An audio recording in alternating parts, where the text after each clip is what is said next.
Non, non, c'est nous, on a 3 questions. Après, on fait un petit pause, tout le monde s'organise et après, c'est des questions ouvertes. Ça marche?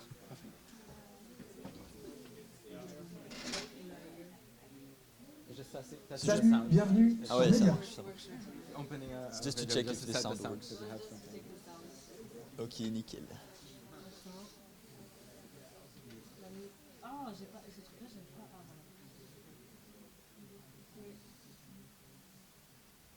Okay, I can start. Hello everyone, good afternoon. Thanks Cecile for taking the time to be here with us. Thanks also for your work. Me and my colleagues, we are gonna talk more about the scenario around Mediapart. We also plan to talk a lot about the billionaires because I didn't know you were going to, but I think we're gonna complement each other. So I'm Leo from Brazil with my colleagues. Sophie from Belgium. Yeah. And last week we were talking about maybe we were lucky with the timing of the seminar because of the Sarkozy affair. And like just the other week, Sarkozy's wife took the top out of the Mediapart microphone and threw it away. And also it was the opportunity to see mainstream media doing a bunch of attacks on Mediapart instead of praising what happened. So yeah, either the time was right or this is just another week for Mediapart because this type of stuff happen every week with independent media. So yeah, we're gonna show a quick video in the beginning and then we're gonna explain. And the summary you can jump. Ah, ça marche pas.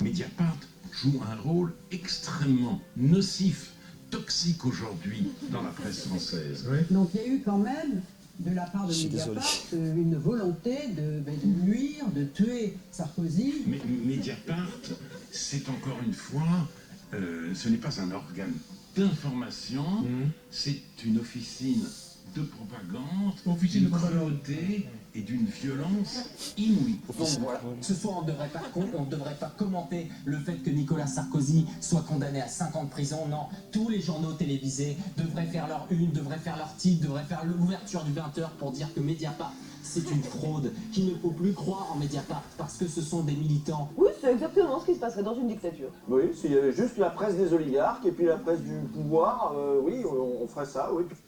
Yeah, the final part of the video is because we took a short from Blast, which is another independent media. We're going to talk about them too. Probably the only real journalist in this whole video. Okay, so the last cut with the angry blonde guy talking about Mediapart was from CNews that Cecile already talked about. And CNews is owned by Vincent Bolloré, but just to give to go a bit more on the background of Vincent Bolloré, just as a general example for the other billionaires as well. Vincent Bolloré, he's a French billionaire who made his money on transports and logistics in many different countries in Africa. And by the way, his business at the time were already under many allegations of violation of labor rights, child labor, environment damages, land issues, etc. You know, the whole billionaire starter pack. And in like Cecile said, he started investing on medias in the beginning of the 2000s, and nowadays he owns many of important media. You can pass. But this is not the only problem, like more power in the hand of someone who already has a bunch of power. It's also a problem of him pretty openly using all this power to steer public debate towards conservative issues, which normally highlighted by the far right. He's been pretty open about this, which has pushed like lawyers and journalists to unite under this collective, for example, to try to oppose what they see as a threat to journalism and to democracy in general. But also the problem don't end here, like Cecile showed. Like the media scenario nowadays look more like a many-headed monster, and this is like only a few heads. We could put many more. So also like just the billionaires that Cecile showed sooner, Xavier Niel is the major participation of Le Monde. BFM TV was just bought by Rodolphe Sade. Anyway, it's the same example she just gave us. And this is the problem only of direct ownership, but there's also the meta head, which could be like a monster on itself, which is the problem of social media taking attention out of the journals and also taking advertisement revenue out of the journals. I think around 70% of digital advertising revenues right now go to Google and Meta in France. So yeah, you can follow. Yeah, I think. So yeah, so this was just to give a whole idea of the scenario and make like Mediapart seem and all independent media even more aware and value, given this we just showed. Thank you, Leo, for this quick introduction. So yeah, like I'm not going to talk a lot about like Mediapart because Cecile did it already. But yeah, as you've understood, it was quite a revolutionary media, and it was 100% digital. And yeah, it was not an amateur project. Of course, it got a lot of credibility directly, and it got even more famous thanks to the affairs that we've talked about, which are the affair of Liane Bettencourt, which was in 2010, I think, 2012 with Jérôme Cahuzac, and another one most recently with Nicolas Sarkozy. With the independent model, I think Cecile explained it very well, which I'm not going to expand it even more. But yeah, so yeah, they value a lot independence. About why they value a lot independence is because a lot of media are being bought by a lot of billionaires. We talk about it, that what we call media concentration. What is media concentration? So media concentration refers to a process by which a small number of owners or company gain control of the growing share of media outlets, and it takes three forms. So we have first horizontal concentration, where where a group is buying the same type of media.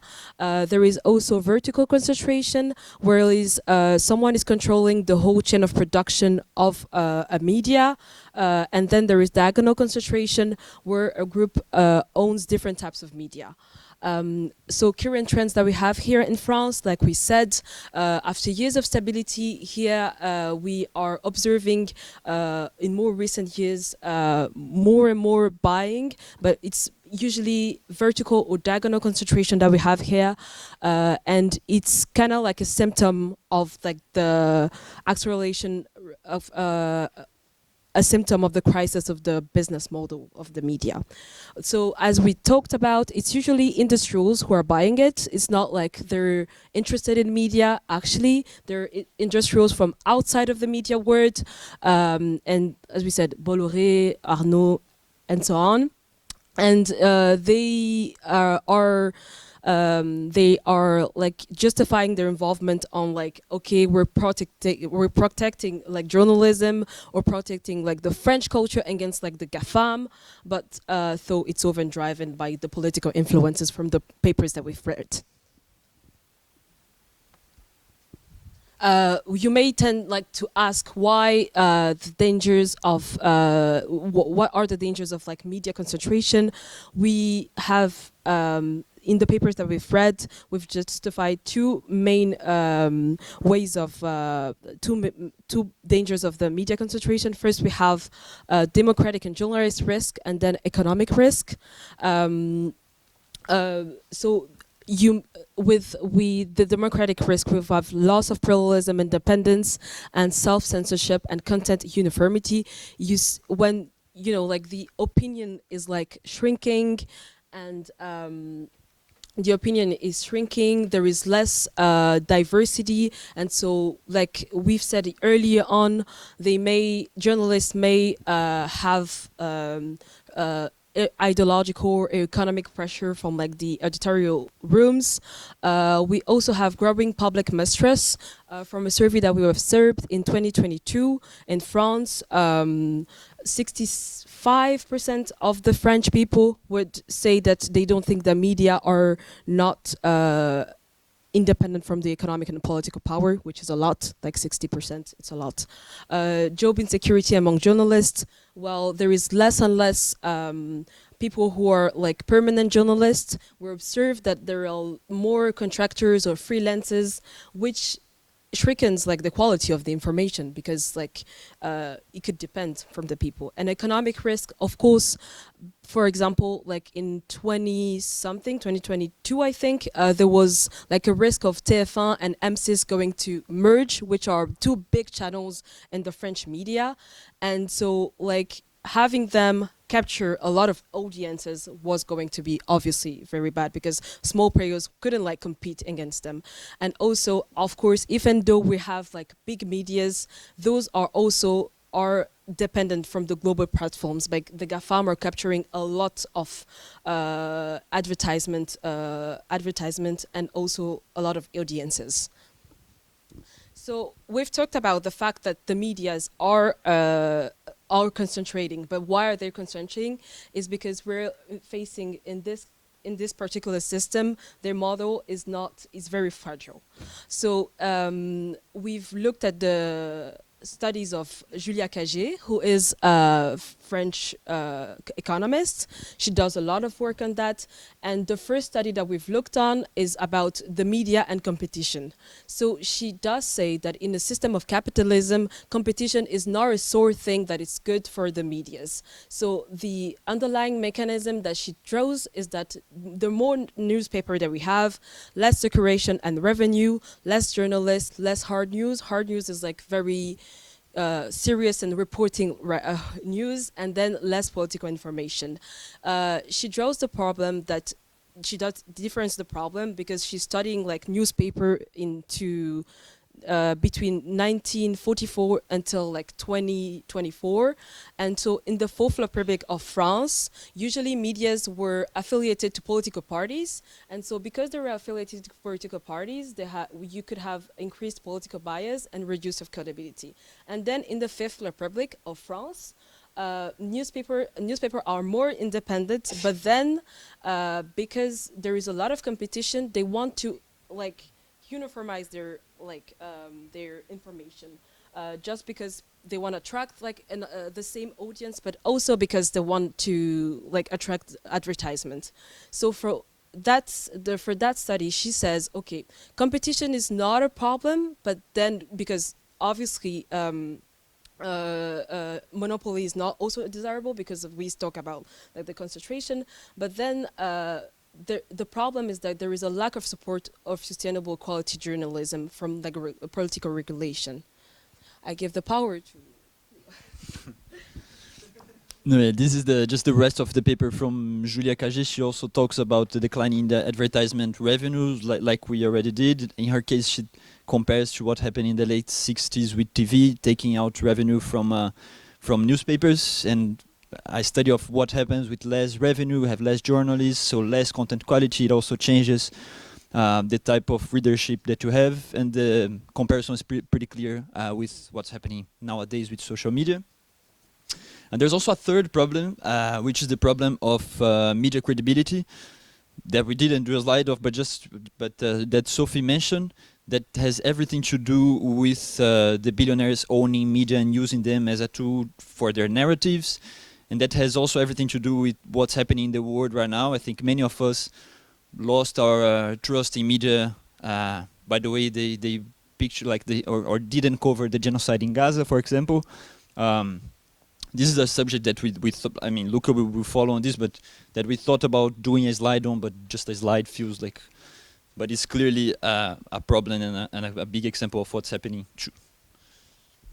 Yeah, I think Gaza was a very formative moment for media distrust, because the gap between what was being covered by Palestinians themselves documenting their own genocide and the media and corporate media was so obscenely large, that gap, that is completely incomprehensible. You don't need a heterodox economics degree to comprehend why interest rate isn't lowered, how the media doesn't cover it. You only need humanity to understand the Gaza genocide. And well, the important thing to recognize is that this process of media concentration is not an exclusively French phenomenon, nor is it an exclusively contemporary phenomenon. And I think to better understand this matter, this seems to have a couple of different structural elements to it. It's quite helpful to look at the political economy of mass communication. And even though there are many different authors with different approaches and methodologies, they also have a common thread. And it's the notion that political and economic power structures are in deep relationship with the production and distribution of media. And if we take a look at, and they're trying to get to the bottom of questions of who owns the media and profit-seeking behavior and how that impacts media content, and how advertising and funding impacts media content as well, and how that content serves a certain social order, the maintenance or challenging a certain social and political order, right? And if we take a look at Gramsci, for example, in the concept of cultural hegemony, is the idea of making, he brings to the table the idea that media is a battlefield for class struggle, right? And as such, it is subject to be conquered by certain class interests. And those class interests, in the process of gaining cultural hegemony, will invisibilize the class relationships that are underlying there. And the invisibilization means that they're transposing those interests that are class interests into national interests, and pretending that those interests are mutually and universally beneficial. And Nancy Fraser and Scott Hall will bring the matters of power, patriarchal power structure and structural racism also to the matter of cultural hegemony. Well, and the Frankfurt School will bring less centered on the production of media itself, but the consequences of how mass-produced media standardizes thinking, homogenizes audiences, pacifies and domesticates audiences, how those things end up hindering critical consciousness. The American schools with Smith will bring to the table the concept of commodification of the audience, and as the main purpose of the media is no longer to produce news to an audience, but rather to produce the audience to the advertisers, sell the audience to the advertisers, and the idea of package consciousness as well, of establishing boundaries to the mind, and as to better serve a certain idea that is backed by corporate power. And all of that can be synthesized by the very famous work that many of you probably have heard of Chomsky and Harman, Manufacturing Consent. The idea is that it's a propaganda model that is used by corporate-dominated media, in which the news go through 5 different editorial filters that will shape the content of said news, right? And the financial ownership that is profit-seeking, that is maximizing shareholder value, that impacts media content. The funding for advertising, being pressured by advertisers to serve a certain agenda, also impacts media content. The reliance on very specific sources, always going to the same think tanks for the same hegemonic opinions, always impacts media content. The concept of fleck, of stepping out of line and being damaged by stepping out of line, so we should maintain discipline to serve a certain hegemonic interest, also impacts content. And the other, as they labeled, anti-communist and fear filter, that any form of dissent would be marginalized and labeled as communist or terrorist or whatever the case may be. Well, the other important thing, going back to Gramsci just a little bit, is that hegemony is not given, right? The ruling class has to fight to establish hegemony. It has to fight to maintain hegemony. And that highlights the incredible importance of independent media in this space to contest that hegemony and to be a stone in their foot, to not give for free this space, right? And just applying this framework that we've looked at through political economy of mass communication, we can take a look at more concrete examples of, for example, the media conglomerates in the US. The US was chosen not because we have more recognizable names, but also because there's an incredible presence of financial capital in their ownership structure, and that shapes severely their media coverage, right? For Comcast, for example, that owns ABC and Sky News, 85% of their ownership is an institutional holding, and all the usual 3 suspects, Vanguard, BlackRock, and State Street, they own everything. And it's hard to imagine that journalists within these ownership structure will have the autonomy to produce any form of counter-hegemonic resistance journalism, even if they themselves individually believe so. They are binded by and hindered by editorial structures that are compromised by this ownership. And if we take a look at the media concentration in Brazil, because we have 2 Brazilians in the group and plenty more in the room, it's 70% of all the Brazilian broadcasting audience is concentrated within 4 different groups that are owned by 4 different families. And these families didn't come from nowhere. They were either bankers, landowners, rentiers, and industrial capitalists. And this one is a more curious case because he was none of that. He was actually he founded a church, evangelical, extremely conservative church. And this has become an incredibly relevant news and broadcasting company in Brazil. And in 2024, for example, the Universal Jesus Christ Church bought 1 billion in reais in Brazilian currency in broadcasting slots in this TV. So shaping this course as well.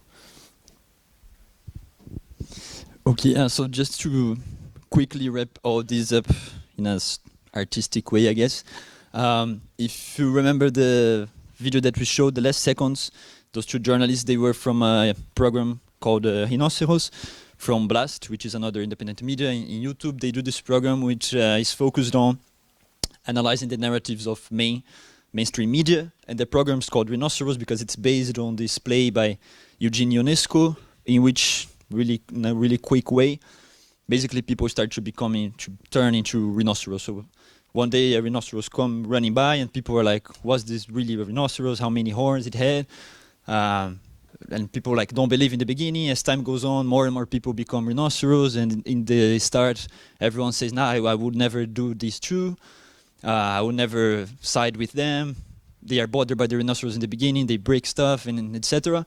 And by the end of the play, even the best friend of the main character becomes a rhinoceros, which he said he never would, and the only one left in this world is the main character, saying like, I will fight to the end, I will never become one of them.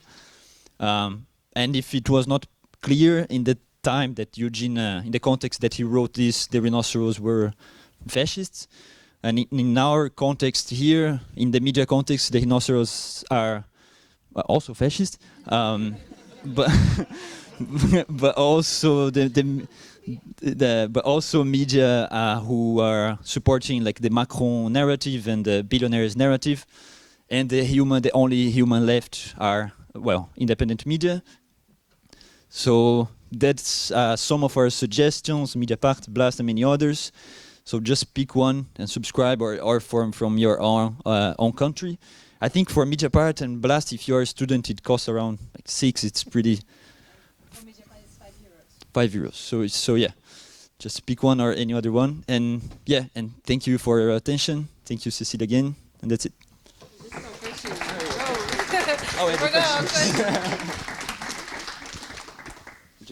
I forgot the question. We have questions, so yeah. Yeah. Okay, so the first one would be, it's a long question, but in general, is like I know left-wing colleagues of mine who sometimes are critic of the position of Mediapart related to LFI or Mélenchon, as normally happens, which I understand, because in a way it's the same fight, like the Mediapart and LFI, they're being attacked by the same people in a way. Like in just the video we just showed, I think Eric I don't know his name. Can you explain a bit LFI for the others, please? It's the left-wing party of the main left-wing party in France. And this guy, the angry guy in the video, was the same guy who released the names of a bunch of LFI people calling the far right to attack them in real life. And it's the same guy attacking Mediapart. So I mean, I understand the criticism of these colleagues, but at the same time I understand the struggle of Mediapart to try to keep neutral and like not to attract even more attention in a scenario where media are already predisposed of attacking you. I saw I think it was Paloma Moritz the other day talking that she always has to say that she's an engaged journalist and not an activist journalist, something like this, because people always picture her. And like if you are a far-right journalist or like or just an economist that goes to talk on CNews, you don't have to defend yourself all the time saying that you are like, because. So yeah, my question would be around this: if the balance between being part of this war, this struggle, and trying to be neutral, trying to survive, it's a conscious balance that you have to find. Can we do it as you want? Yeah. As you want to raise your question first? Okay. Sorry. So my question was about the fact that, okay, I read a lot with the articles about Julia Cagé, and she talks a lot about the regulation that we could do, which I didn't find it really convincing. So my question would be, what should be done to guarantee media independence? Did it really mainly rely on political or economic regulation, or is it more about the responsibility of journalists themselves? And my question is trying to be a little bit more positive, or maybe opportunistic, but there's a crisis of credibility in media, right?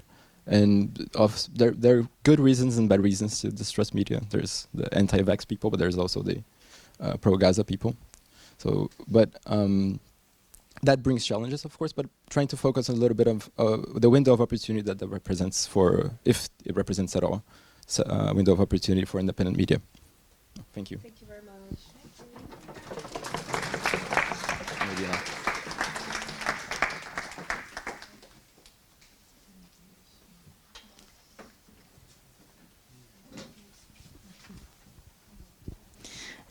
Thank you very much. It was very interesting and very complementary to what I said. And it was really interesting to, all the political philosophy part also, and how the dominancy is, being held by also all of the system, and the media is part of the system, and independent media is a key to real democratic functioning, and it's yes, thank you, because I read like one word for each question, but it might not be enough. And thank you also for the very, very interesting questions. So about the first question, as you might heard in the video, Mediapart is always called an activist group, and we always have to defend ourselves and to recall the fact that we are journalists and not activists. We are supposed to be a left-wing kind of paper, but we are progressists. We fight for like social justice, equality.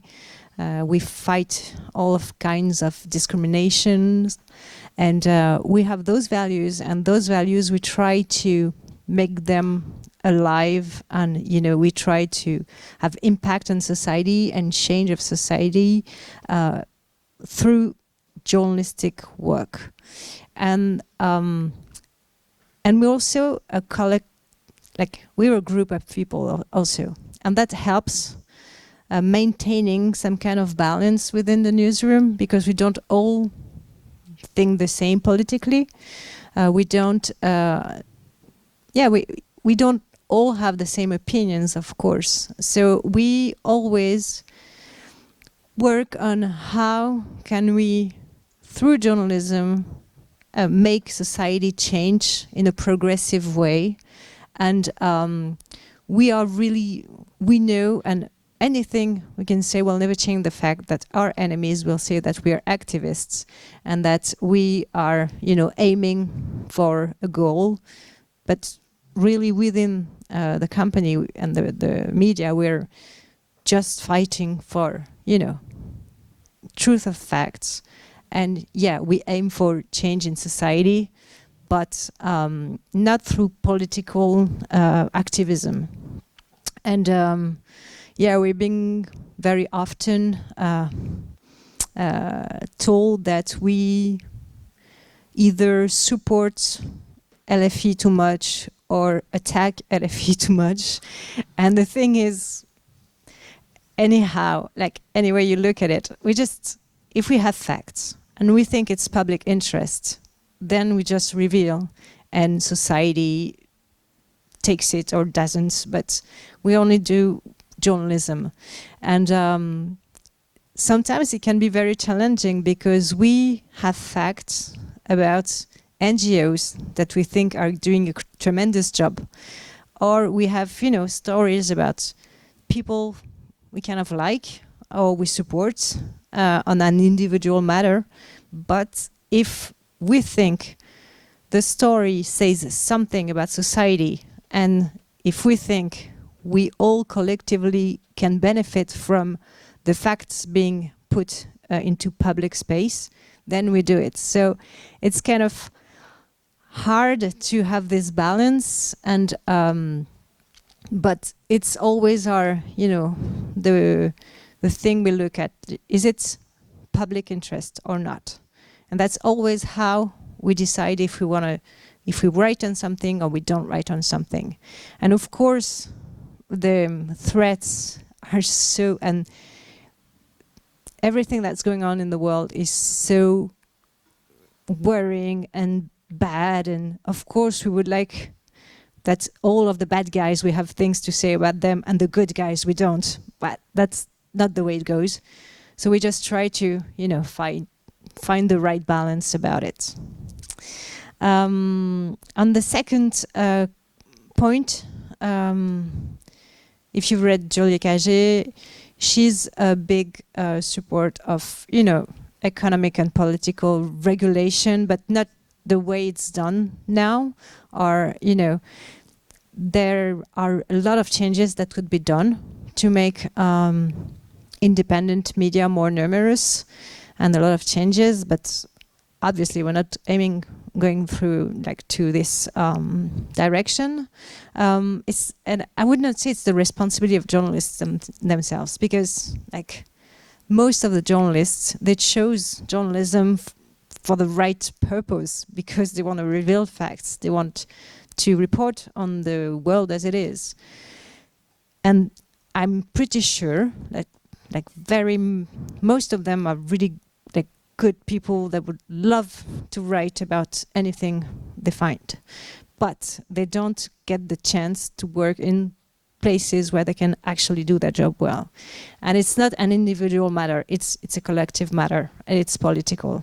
But as I see it, we're going the very opposite way nowadays.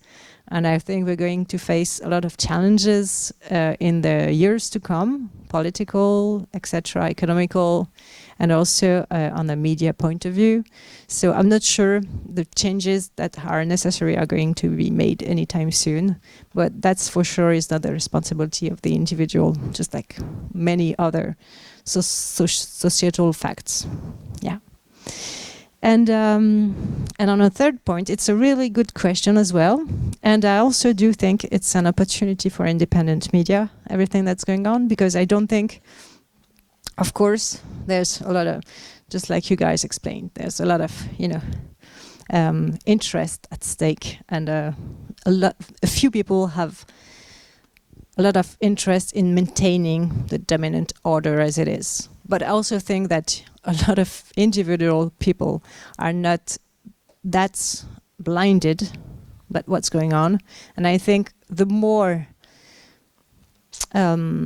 blindness the remark happens to them, the more their consciousness will emerge, and the more numerous people will understand that they are being fooled, and that they need to learn and to hear and to read true stuff, to reflect.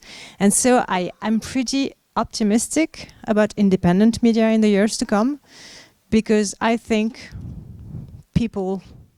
some people, not all of them, of course, but some people are going to wake up maybe a little bit, because it's too much, everything that's going on at some point. And I'm sure you guys are very conscious about all this, and it's really nice to be in such a place to talk about it. But I think people, especially the youth, is going to realize that they need to take action, and that they're being treated like les pions, they are not given what they need to get into action. So I think that's why Mediapart is growing in a number of subscribers at the moment, because people, it's getting so big, so obvious that we are trying, like they're being held from something, then I think people are going to come to Mediapart and other independent media, and I totally support the fact that you should all, subscribe or follow independent media, because a tremendous job is done. It's very, very good quality journalism, and I think they're going to have more and more success in the years to come, because people are going to realize that they need that to be citizens for real. Yeah. Thank you.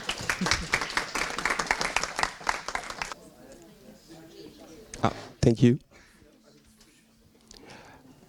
Okay, final step.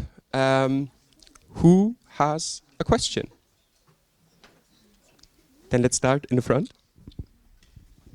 Thank you. I am Daniela. I'm from Colombia, and I would like to shift the discussion a tiny bit and ask you about media literacy and the actual consumption of people, because yes, that's right.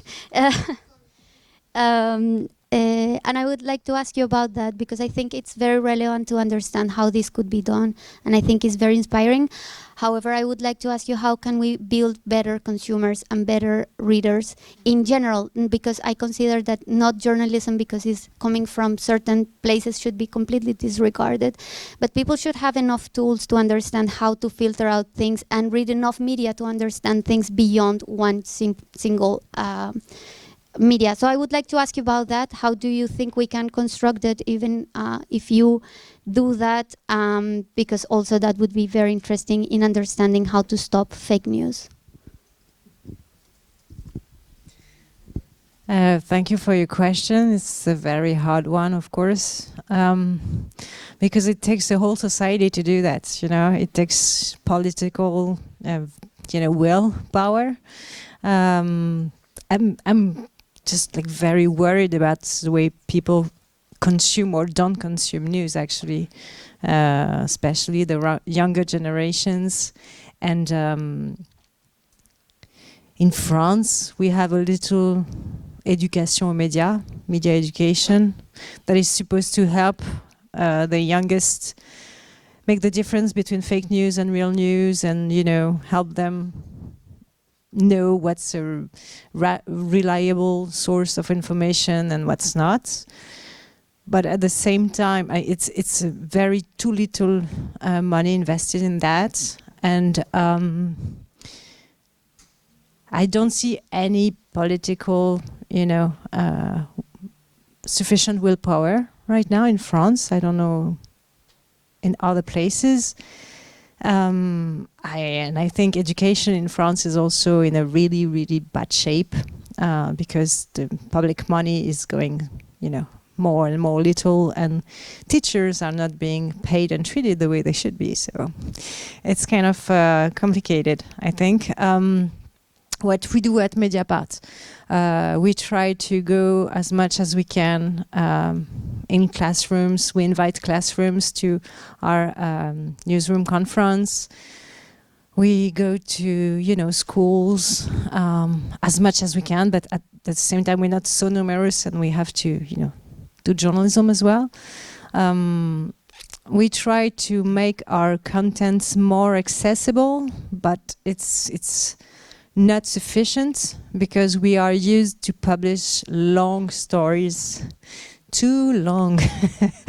And when you're a journalist and you've been working for the past 15 years in Mediapart, and you've never had any, you can write as much as you want on the internet. So we are now trying to, to make them write shorter, and at the same time we don't want to decomplexify the truth and the reality, and some things cannot be explained in 1 minute. So we try to do more videos, more podcasts, anything we think can make our work and our stories more comprehensible for the people.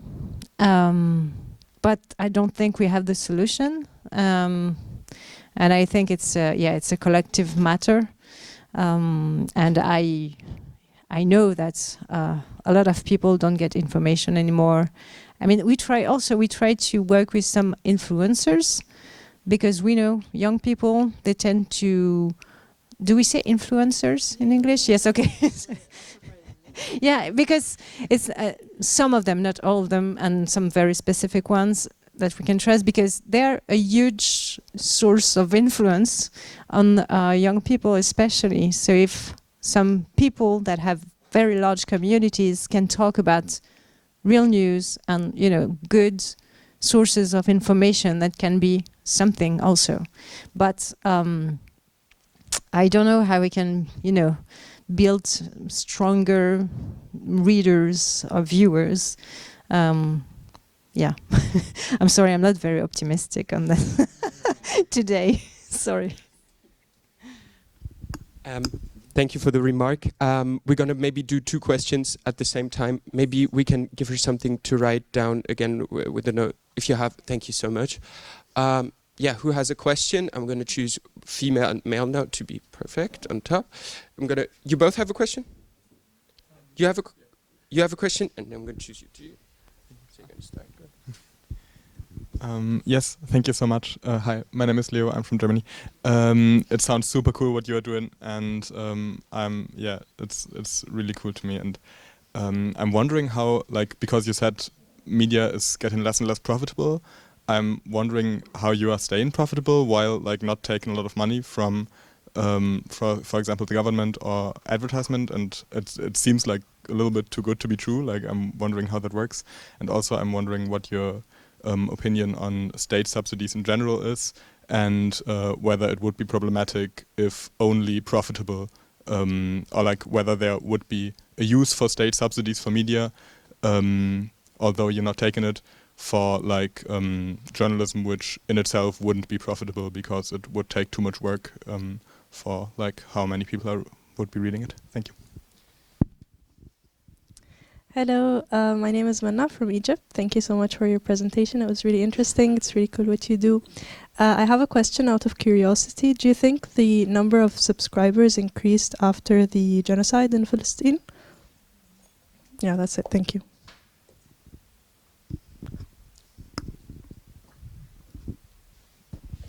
Thank you for the questions. I'm going to try to be fast because I see that other questions are popping up. About profitability, if your question is how do we manage to be profitable if other media don't? Yeah, because we're smarter.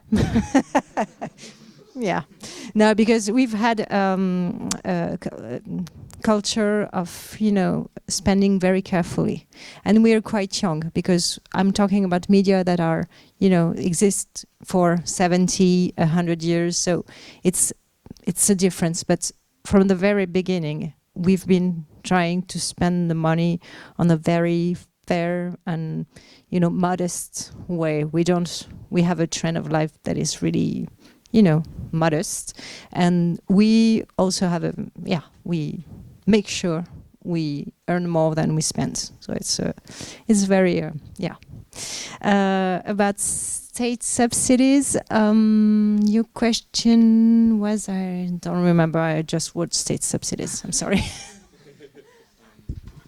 Whether, because you said you don't take money from the state. Yes. But I feel like I'm wondering if, like, in a general societal level, if it's like useful to have state subsidies for journalism in general, if it's like only a tool for influence from government on journalism, or if it can only also be like a medium for making journalism viable, which is not profitable. Yeah. This money is needed from a lot of media, and in other countries like Switzerland, for example, they don't have state subsidies and they ask for it because, you know, it's very hard. Like, news doesn't create a lot of value. It's a societal value. It's not economical value. It's very hard to make money out of it.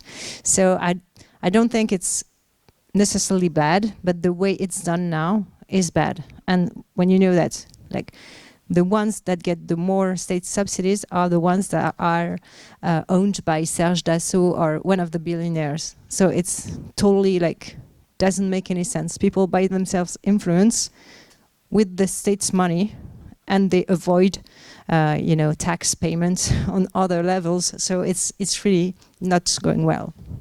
And as far as the genocide is concerned, we've tried to have a real fair treatment of this terrible news. It didn't make us get some more subscribers, I think, but we did earn a few prizes for our coverage of, the journalists that were killed in Gaza, and also we've had, a coverage for the past year and a half, 2 years, and but we didn't get any subscribers, I think, from that specifically. Yeah. We're just gonna do you three then. Hello, my name is Marlene. I'm from Austria, and thank you very much also.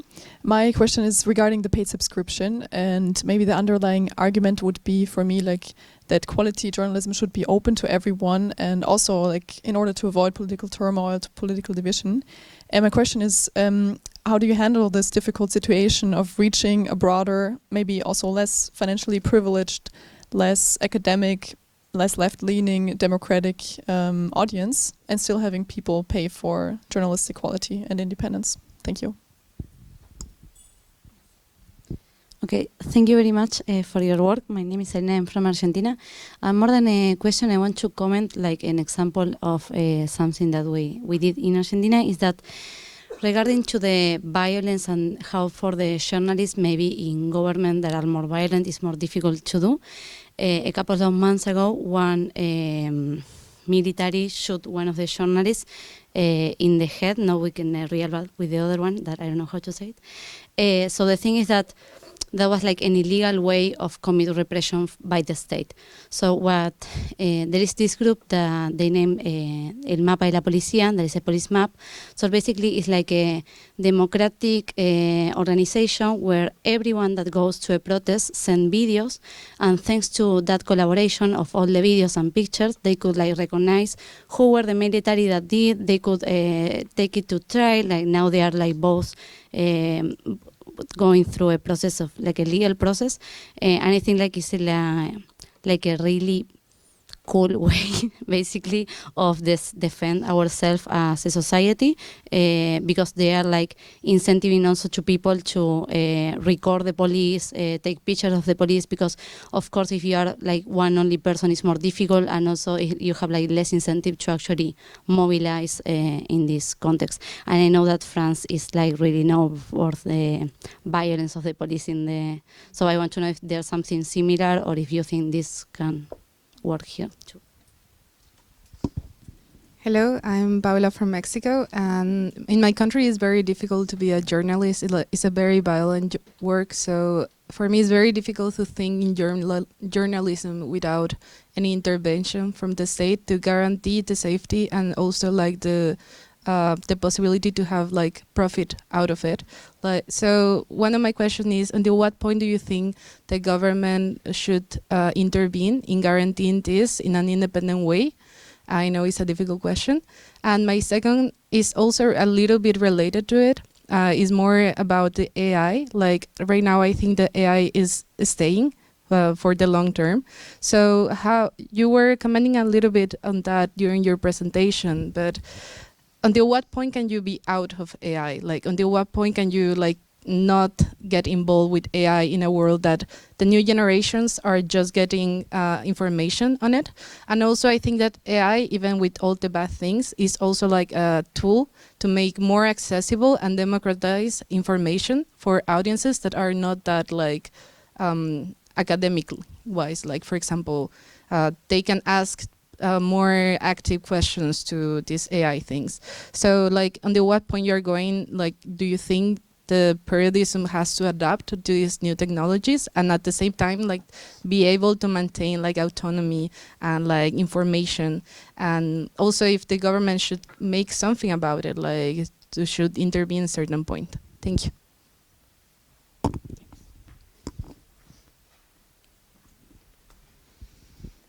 Thank you for all these very interesting questions and complex questions. I don't have answers to everything, but as far as making us available to a wider audience, including more precarious people, less, educated, we've always had a lower price for people who say they don't have enough money to pay for a news, for Mediapart, and we don't ask for any paper to, prove. You just say, oh, I'm in a precarious situation, I don't earn enough money, and you pay €5 a month for as long as you want, and we really don't control this at any moment, and it's been working very well so far. It's like 17% of our subscribers are on this price, and also we have some free contents. All of our videos are free. It's mainly analysis, and it's we have quite a lot of video, and we also make it possible for people to share articles for free and to share their account for free too. We don't control the number of people. We're not Netflix, we didn't put a stop to it. So if you want to share it with your whole family or your friends, you can do it, and we'll never say anything, because at this, we have the philosophy of the newspaper that was, on a table on a coffee place and goes from one hand to another and creates discussion. That's what we want to do, but at the same time we need the money to make the journalism. So we try to maintain this balance, and also we try to make some more accessible videos on social media, for example, to make sure that people that are far away from us or more away from us get to know about Mediapart and hear about it. So that's how we do it. About Argentina. You have quite a situation there, but you have a president that does rock concerts. That's great. That's exactly what you want from a president. About the protests and violence, and it's very inspirational what you said about the system that was put in place. We don't have this in France, but I think people are more and more aware of violence from the police, and they look after each other. So, and we are getting better at investigating on those kind of violences, also from combining several videos and recognizing, because in France policemen are supposed to wear their number.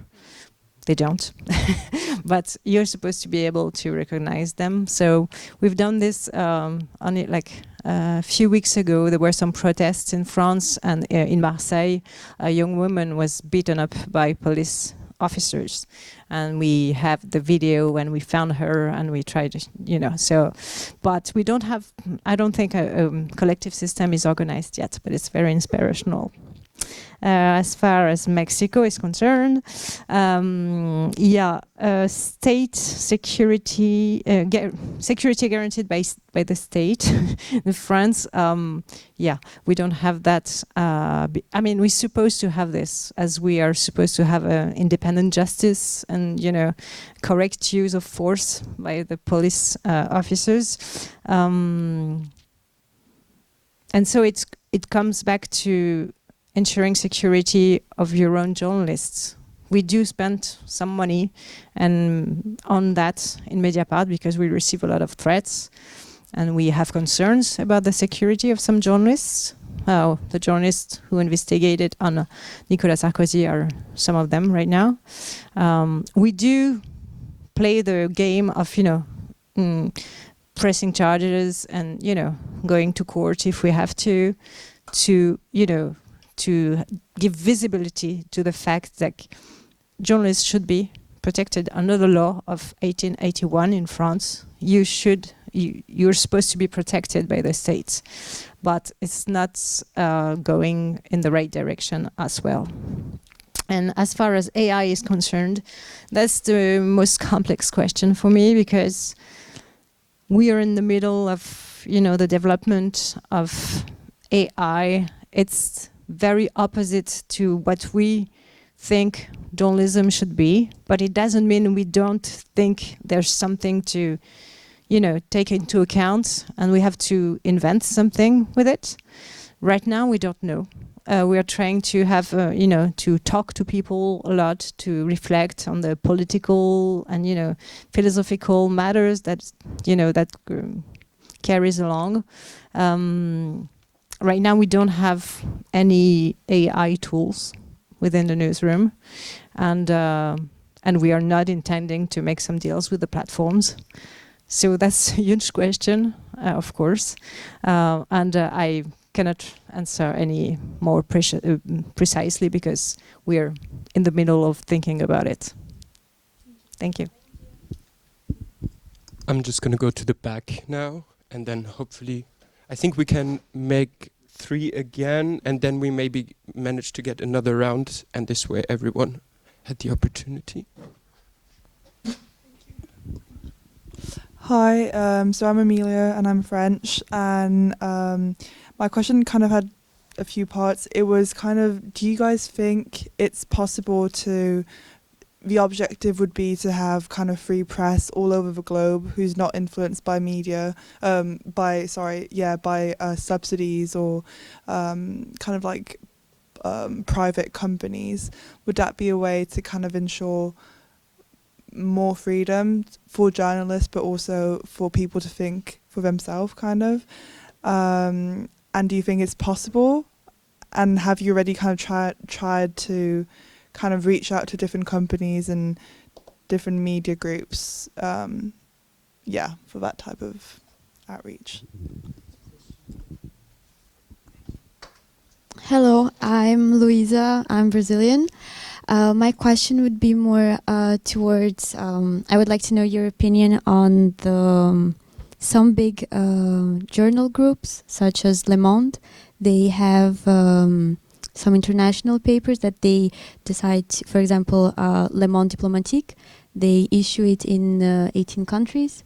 And in Brazil, it's considered a very left-wing, very, how do you say, like intelligent, you know, like intelligent people read it, it's super, you know. But that's not a singular case. There are a lot of journals, newspapers, whatever, that issue abroad. I wanted to know what you think about that.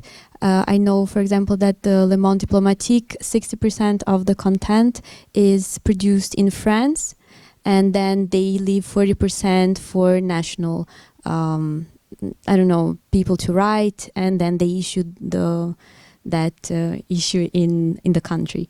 So I wanted to know what's your opinion on that. Thank you. So there was another question.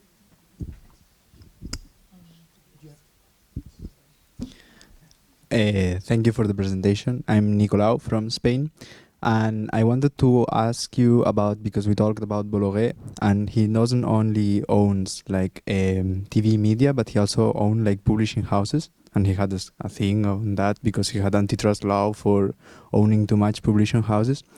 And I would like to ask you your opinion on, because I have like this opinion that it's not the same like the published opinion that the public opinion, but somehow him, by owning like houses like Hachette Education, which is very important, I wanted to ask you what's your opinion on people like him owning these kind of houses. Do you think he has really like, he can have an impact on how the scholar books, I mean, for the people who don't know, Hachette Education is scholar books in France that almost everyone uses.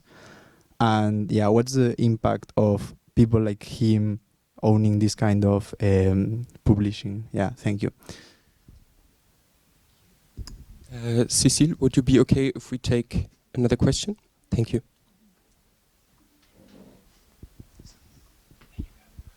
Hello, I'm Florian from Germany, and I would be interested in how you assess your influence on the political discussion and debate, considering your small readership, but also that your stories are covered by other media, but mainly negatively covered.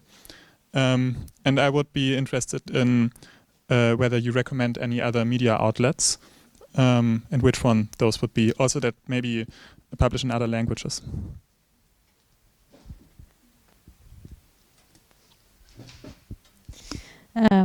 Thank you for the questions. About free press around the world. Yeah, actually, there's a few initiatives, especially for the past 2 years, because the global context is getting so worrying. There are a few initiatives of newspapers sharing the same values and talking to each other. It's led to nothing like really concrete nowadays, except for there's an every year in September there's a day about free press. I don't remember the name, the freedom of the press. It's an initiative that intends to collectively speak out for free press on the same day in all of the countries. To arise public opinion about it, because it's not something public opinion really cares about. Like you talked about, freedom of the press, and people are usually not really interested because I think they don't see how much of a subject it is. For now, they will, but for now, it's not so popular, or people don't really care. So it's a way of trying to arise consciousness, collective consciousness around the world about how important it is to have free press. And so yeah, there are some conversations, but nothing really concrete right now. But my opinion is that it's one way to deal with what's going on right now and what's coming. Being partners for free information. When in France, most of the media are competitors and not really partners. I don't think that's so, that's not the way I see it, but I think it's a way of fighting back the huge cultural, wind that we face to all come together and try to speak about free press. Le Monde Diplomatique, yes, it's a very, very good piece. And we have a Spanish version and an English version in Mediapart, but it's only a few pieces that are being translated. We've never had a very concrete discussion about going abroad, but we are thinking about it. We don't know how it should be. It could be, yeah, you want to add something, right?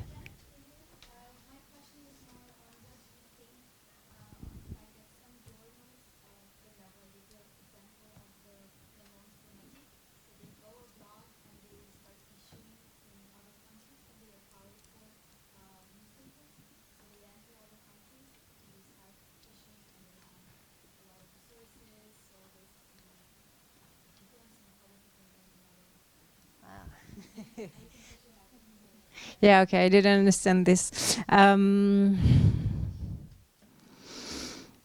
don't know. I don't know. It all depends on your objective and why you do it. I think it's really hard to do good journalism in another country, because you don't write the same, you don't have the same cultural, knowledge, and so. Yeah, I don't really know how to answer. I'm sorry. Hachette Éducation. Yeah. Vincent Bolloré is also buying some maisons d'édition, like to publish books, and it's the part of the same political project. Because of course, if you put your hand on educational books, you can write about things in certain ways. And you can, rewrite history or grammar in some ways, and to make the world being seen by the kids through your eyes. So it's also an influential move from him, and he has some schooling books, but also some other maisons d'édition, and also he owns les Relais H, which you know, where you can find books in the train stations. Yeah, it's him too. So, of course, the way you present books, what books you put for consuming tells something about the society you want to bring. So it's a whole plan, evil plan. And yeah, of course, and as far as education is concerned, we also have one other billionaire, which is Pierre-Edouard Sterrin. His name is not that famous. He wasn't so far, but he has a lot of money and is making a lot of investments in education too. He's opening schools with his own money, and of course it's anti-woke and you know, it's very traditionalist, etc., etc. So this is a cultural battle. It goes through all of these fields, like, you know, education, books, newspapers, etc., etc. Also invested in a lot of media on the social platform, like Le Crayon. Yes, yes, yes, yes, yes. Is like these people have so much money. They have the power, they have the money to buy anything they want, to put, you know, their ideas everywhere. Internationally, New York Times and The Guardian are really good papers, I would say, but it's not very original. But also, I would recommend to be very open-minded and to read and listen to new stuff, because there's so many young journalists, and not so young also, but, you know, doing some very, very good job, and, you know, going on social platforms, for example, or trying new ways to communicate about our work. And it's good. In France, on the slide there was Street Presse, for example. They do a very good job on fighting far-right powers. There is about ecological. There are some very, very good feminist independent media in France too, like La Déferlante. So there's a lot of really good stuff you can read. So yeah, we are done for today. Thank you, Cecile, for this amazing presentation.